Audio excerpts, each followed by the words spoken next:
So, it has been about 2 months since I've been up here. And the last time I was up here was right before my ordination. So, do I look any different? No. So, at my ordination, Pastor Kevin Long mentioned that something that is really, really important to me, that is a large part of my ministry, is radical hospitality. So, what is radical hospitality?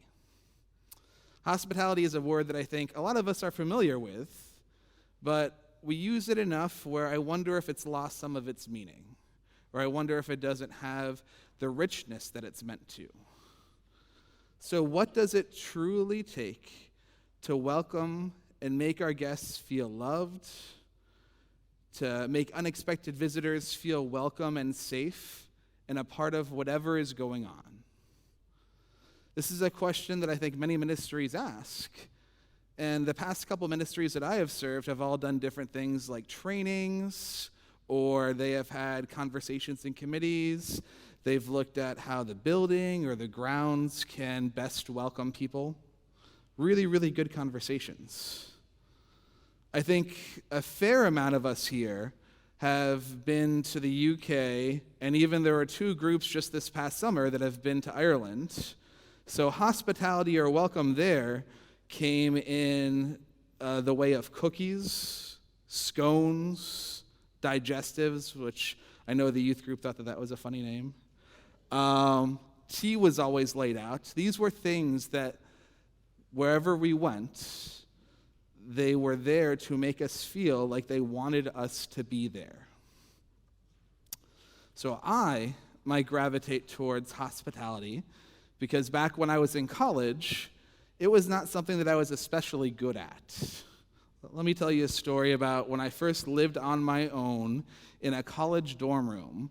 Now, granted, this dorm room was a little bit smaller than most hotel rooms, and there were 2 of us in there, and I thought hospitality meant we needed to buy the absolute largest couch that we could find from the Salvation Army and cram it in there and figure out ways to arrange our beds and our dressers just so we could have this giant couch. To me, all hospitality was making sure people had a place to sit. So, after the first couple months, we got pretty famous for having movie nights. We'd have like a dozen or even 24 people in this little tiny room.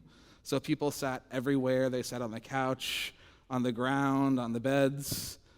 And then one movie night in the middle of winter, one of my guests shared with me that it hurt to sit on the ground. See, I found out that if you don't vacuum your floors, all of the rock salt from outside gets tracked in, and your floor literally becomes sharp. We wanted to rectify this as quick as we could, but we didn't have a vacuum cleaner. So this cut that movie night short. But that was my first experience in having people over in a space that was my own. A little bit later on, when I was living in an apartment with a couple of roommates, one of their parents was coming to visit for the first time. So I walked into the bathroom like I normally do, and there sitting on the toilet was the most terrible looking plastic plant that I have ever seen. And I wondered, why is this here? I'm a pretty pragmatic, irrational person, and I was like, what purpose does this serve? But for them, that was how they were decorating the house or trying to make their parents feel welcome when they first visited. So, a little bit later, when I was serving at a church, there was this thing called usher training happening. And I was invited to go, which I sort of begrudgingly went because I didn't understand how you could spend 2 hours talking about how to say hello to someone who was coming into your church. But I was pretty wrong. Because see, even though that was 10 years ago, I still remember how important it was that clear signage, accessible entrances, and even having somebody just let you know where they could sit in the sanctuary, because even though most churches don't have assigned seats, they have assigned seats. So having somebody let you know you can sit here was a really important thing. A good friend of mine came pretty soon after that usher training, and she ended up being the Christian education chair, and she also served on the pastor nominating committee. She became an incredibly vital part of that church and is still there to that day. So when I asked how she ended up at the church, she said, well, I was searching and looking around, and she said, the last church I went to, when I first got there, most of their doors were locked, so I couldn't even get in. And there was only one door that was open, and when she finally made it in, she had her toddlers with her. So they had to go to the bathroom, and then sure enough, it was about 10 minutes late to the worship service. So she walked into the sanctuary, and I guess the door in that sanctuary, the entrance, was right next to the chancel, so it would be like right here. So, and I think she even said they were praying. So she opened the door with her toddlers, and she felt every eye look at her. And she quick shuffled to her seat. And while it wasn't a terrible, terrible experience, I do think that initial feeling helped her to decide to continue to look for a church. So welcoming is important. In the passage today, at first glance, it seems like this biblical story isn't terribly unique. It doesn't seem like there's much to it. Essentially, Abraham and his wife have some people over, and they feed them, and this leads to a prophecy, to a blessing. But I think if we look at this a little closer, and we slow it down, there are some things that might seem a little foreign or strange to us. So I sort of think of it as, what would you do if 3 strange men came to your door unexpected? Would you welcome them into your house? Would you quick make fresh bread for them and bake it for them, and then go out and grab veal and make veal for them? Would you sit with them for a time and ask if they would like their feet washed? I mean, for me, I couldn't even vacuum my floor in the dorm room. So this is something that I am still not as good as Abraham or Sarah. But I do think that they set a pretty high standard for what it is to welcome people. See, there was this other church that the dean of my seminary was a part of. And he told this story of how his church did a lot of work with vision statements and with mission statements to make sure that they said and they wanted to live into the fact that everyone was welcome at their church, that there was not a single person who would not be welcomed, loved, and accepted to come worship with them, to come be a part of their congregation. And then after worship one Sunday during their fellowship hour, there was a woman who stumbles in, and she has a giant tear on her pants, so much so that it was revealing some of her leg. And she was limping. She sort of spoke in a blunt way and asked sort of gruffly for something to eat. Now, how do you think this church responded? At first, they felt uncomfortable. They felt uneasy. They realized that this stranger, this woman, probably needed help, so they called the police. And as she was sitting there in the front entrance, they realized that she was hungry, so they provided some food from the fellowship hour. And then they even grabbed a shawl to help with her pants. Afterwards, my friend told the story that he still felt like there was more they could have done. As soon as she walked through the door, they could have welcomed her in to come sit at their table. He saw this as a missed opportunity. There have been other churches where they have had people who were home insecure sleep on their property. And the response was to call the police, which at first this felt like an extreme reaction to me. But then I later found out that one of these churches, at a youth lock-in at about 9 or 10 o'clock at night, while the kids were, I think, playing Manhunt, there were loud bangings on the windows, and someone had tried to get into the church and was doing so in a way that made the kids feel pretty uncomfortable. so I could understand their hesitation and what caused them to be concerned. There was another church in our presbytery who created a space that was a camp for the home insecure on their property. It was in Harrisburg. And I believe this camp lasted 10 years, which is really impressive. And then there was some legislation that was passed that prohibited temporary structures within a certain radius of a courthouse. And that meant that that encampment could no longer exist. My first response was, again, frustration or sadness. But I was talking to my friend who was a social worker who worked downtown. Her office was actually very close to this area. And she said that there was, in fact, times where herself or her coworkers were harassed by an individual. So why am I telling you all of these stories? Not all of these stories have happy endings. But I'm telling you these stories because hospitality can be complicated. It can be hard.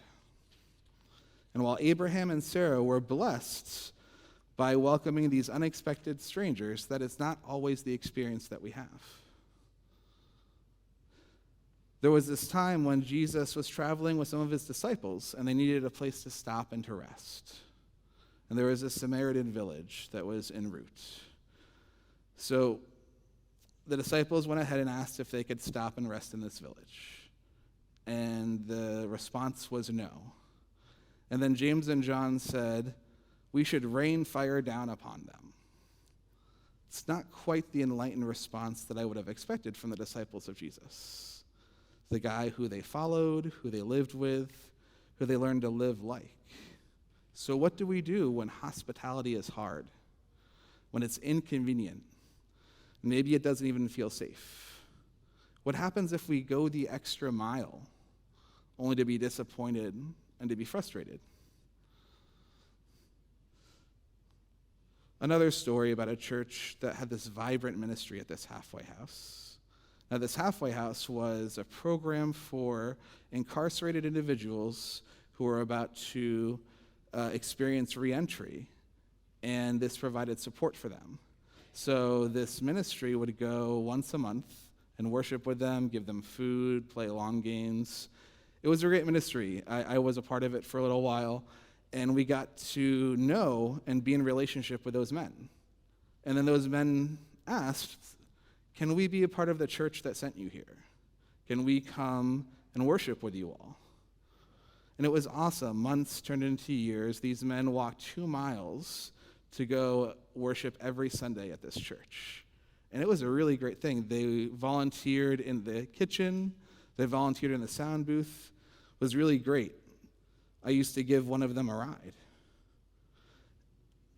But then, one Monday, when the staff came in, they saw that some guitars and some computers were stolen.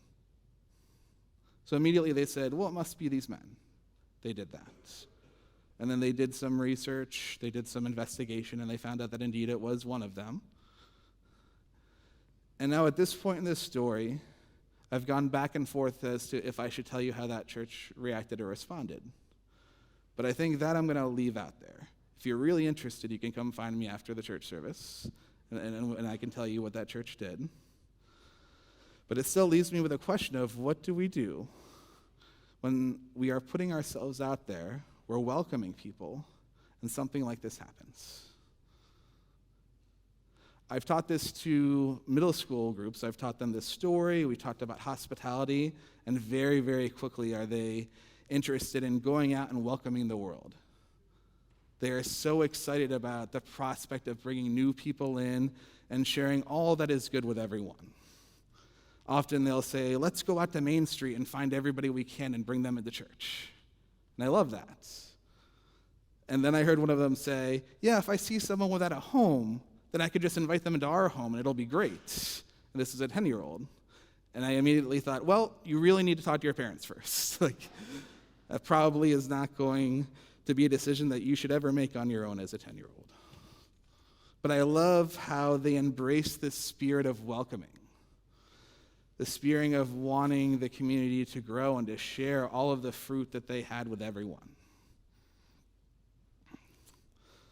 So how do we live into a practice of radical hospitality as an individual, as a family, or as a church that keeps us safe but still stretches us into uncomfortable spaces where beautiful things can happen?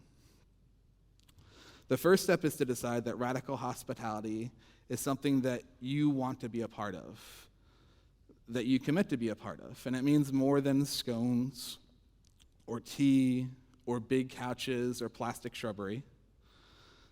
It's that radical hospitality is not going to be easy, but it is good work to do. This reminds me of Sarah in our Bible story. When she was told she was going to have a son, I don't know if you remember this, but her response was a little interesting. It was to laugh. And I don't think it was a joyful laugh. I think it was sort of a nervous, like, that's crazy laugh. Like, I can't believe that's going to happen. And even though a son for them meant a future, and we know now how important that son was to the biblical narrative, and while I don't have firsthand knowledge of this, from what I've seen, having a child is hard work. And I can only imagine what it would mean for Sarah, who was, as she said, at an advanced stage, to have a child. So hospitality, radical hospitality, led to a blessing that meant it was going to be tremendously hard work sometimes.